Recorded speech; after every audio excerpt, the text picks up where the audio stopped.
Hello tacticians! Consider yourselves welcomed back to the Mythic Journey series, where today's show's star is the Deathleaper, at least theoretically. Because I've logged into the Tau campaign event this month, and so I should use the opportunity to play with the Gene Stealers and Tyrannids to the fullest.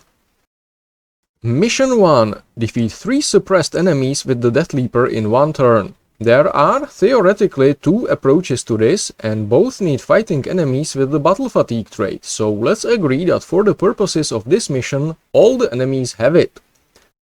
The one that I'm not sure works the way I think it works is using Deathleaper's active when surrounded by as many enemies as you can get.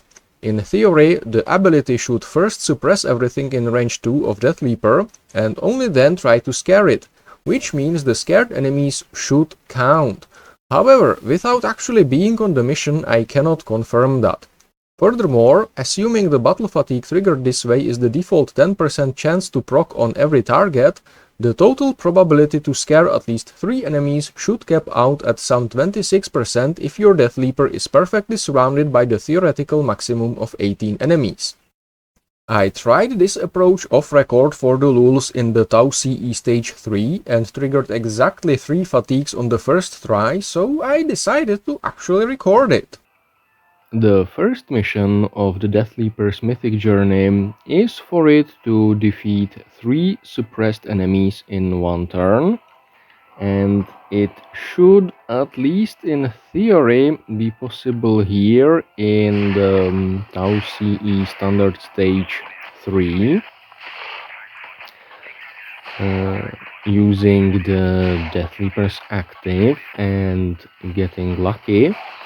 Now, if you have watched the theoretical, you may have seen the maths on it, which isn't exactly great, but look, yesterday I tried this once for the lulz and somehow it worked, so don't ask me how exactly.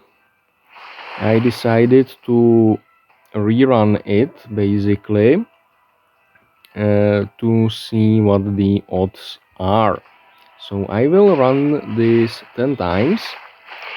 The next 9 times I will just get to the stage where I'm gonna use the Deathleaper's active, and I will see how many times the mission will actually get completed. Now I think I want to start healing here. The Deathleaper in the bushes and next to the defensive Tyrant Guard should be pretty well positioned to take a few turns. So I think I can get one more Cadian. That should be fine. So with 1, 2, 3, 4, 5, 6, 7, 8, 9, 10, 11, 12, 13 potential targets, the probability of the Deathleaper scaring 3 of them with its active triggering their battle fatigue, I forgot, I will show it in the sidecars. So let's see. And I think that were 2 fled enemies. Okay, so I'm gonna skip to the next attempt.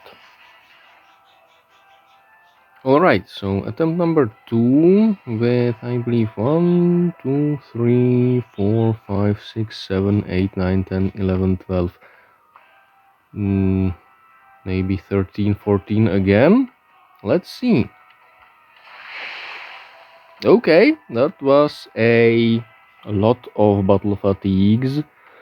I don't think that that's just the 10% probability of them fleeing. Oh well. Apparently, this is more possible here in the campaign using the Deathleaper's active alone on battle fatigable enemies than I thought. Gonna save the energy despite what I said earlier and move on. The second approach that has to work mechanics-wise would be to go to a low-tier Xenos Onslaught, bring Thothmech along with the Deathleaper, get surrounded by non-summoned Thermagants, Hormagants and Rippers, use Thothmech's active to suppress them all, and then to overkill with the Deathleaper the one surrounded by the most other units to try and trigger the 50% chance overkill fatigues. My Thothmech is nowhere near usable in an Onslaught tier I'd be willing to play, so for the practical you will get this diagram instead. In this setup, once Thothmech uses his active, the Deathleaper can overkill Steve because fuck Steve, and with the 50% fatigue chance, the probability of completing the mission is 25% if there are 2 other units adjacent to Steve, 50% if there are 3 other units adjacent to Steve, and a whopping 68% chance if there are 4 units adjacent to Steve, which is the most you can practically get in Onslaught. On the bright side, you can also bring An-Shi to recharge Thothmech's active to have 2 shots per one Onslaught run. I think this is the best I can come up with for this mission, so good luck and I'm moving on. Mission 2. Deal 9000 damage with the Deathleaper in 1 turn. As with most other melee-only heroes, this is a relatively easy arena mission if you are regularly meeting lineups with heroes with at least 9000 HP. Bring Ragnar and An-Shi and other 2 carriers such as Dante and Mephiston and you're most likely golden. Galgors is potentially also a good choice, but the Va and the boys can interfere with Deathleaper's ability to reach a victim with sufficient HP. The second Mythic Journey mission for the Deathleaper is for it to deal 9000 damage in 1 turn, and this is actually my second attempt at it, because in the first arena where I attacked a Exeter row with the Deathleaper, while Exeter wasn't on low ground, I only dealt 5000 damage through Ragnar's WF, so let's try to do better now. On this arena that should be possible, but it will be a little difficult, especially now that I screwed up and didn't leave Ragnar in range of An-Shi. The difficulty here comes from Dante being flying and able to reach all the way to here, so I couldn't exactly safely have my weak sauce Deathleaper and An-Shi on the west flank. But that's all taken care of now, so I just need to make way for a super buffed Deathleaper through that spore to Ragnar, where Ragnar is on low ground and on the wires. And this should be a win. So I'm gonna put Dante here. Then use Mephiston to do some damage here.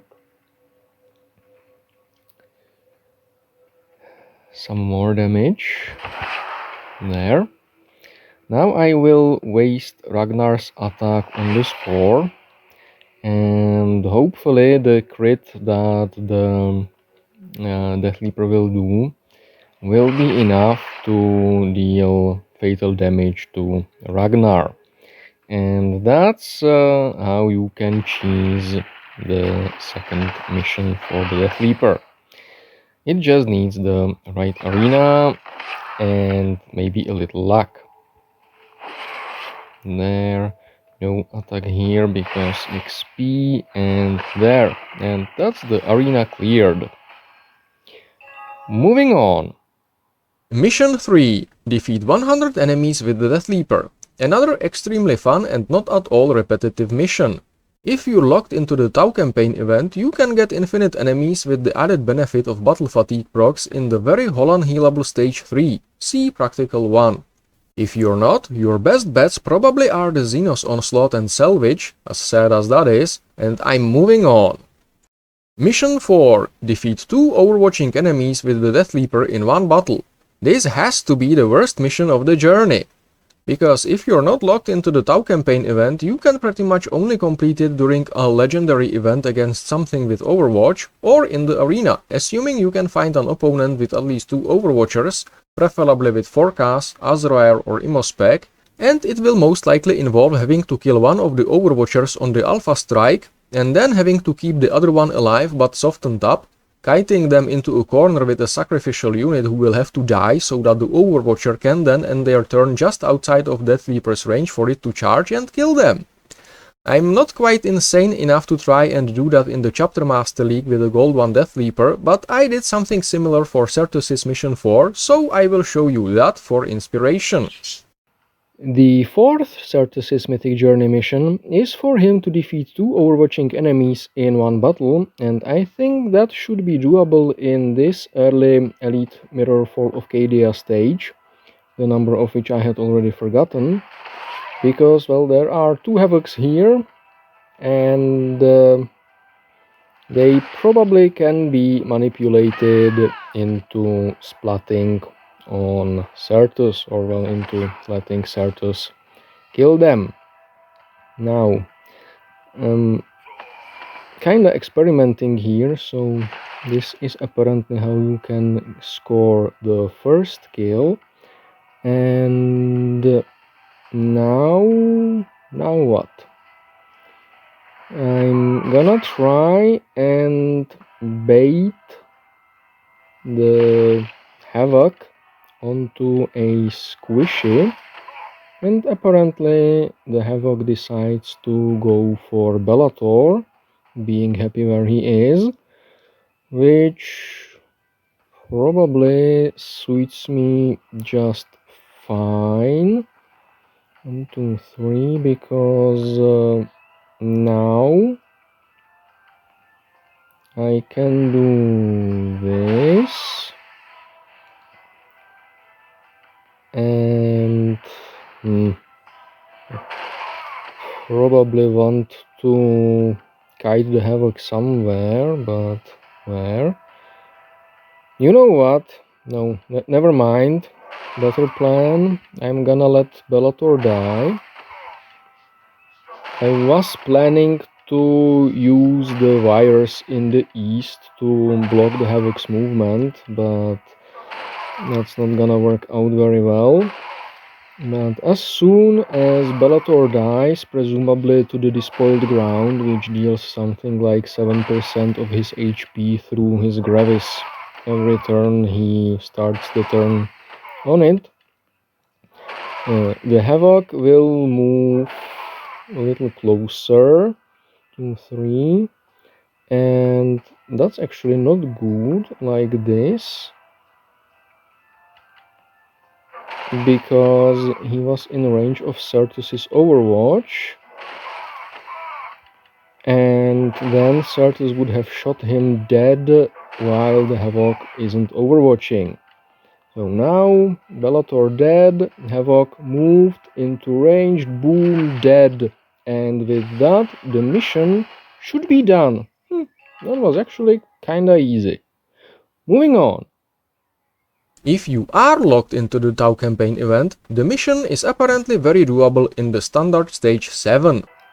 The fourth mission of the Deathleaper's Mythic Journey is for it to defeat 2 enemies while they are overwatching in one battle. And I think that should be possible here in the Tau campaign event normal stage 7. The first kill will be real easy, because you can just leap at one of them and blap them. It's the second kill that's gonna be tricky. But I think I found a way, and cool, now the enemies are moving differently. So basically what is needed is to make sure one of them cannot reach you by movement 3 and range 3. And that's gonna be a little tricksy, but maybe I see a way. There. Okay, that actually went a lot better than I expected, because now the Deathleaper can select from multiple, and this has just completed the mission. Granted, it was trial and error, but since this was just the second trial, I think I didn't make too many errors. So now I just need to kill the remaining enemies, and the mission would have been done. Moving on. Mission 5. Deal 100,000 damage with the Deathleaper. Ugh. Just like with the Tyrant Guard, this mission is probably well progressed by turtling in Xenos Onslaught with Holland keeping the Deathleaper up, and Rivas and Aleph providing emotional tanking support, and with Eldrion providing some actual oomph to Zip Whoopa. The way of the campaign cheese would be spawning Infinite Cadians in the Tau campaign Extremis Stage 3, which should be similar enough to Practical 1 that I'm not gonna record one specifically for this. And that's how I'd go about completing my Deathleaper's Mythic Journey if it were on it, which it won't be anytime soon. I think the Deathleaper got exactly one thing going for it, and that's the regeneration on charging attacks, which on paper can keep it alive in legendary events. I think I'll start calling them that way for short, because somehow the legendary release event is ridiculously difficult to pronounce with the right number of Rs for me. In practice, I haven't really found that to be the case though. And with that, I think I covered everything about the Deathleaper, which means you made it to the end of this video. Thank you for watching it, and if you're looking for more Mythic Journey content on the Purple Gobblers, stay tuned. Kaurin, out.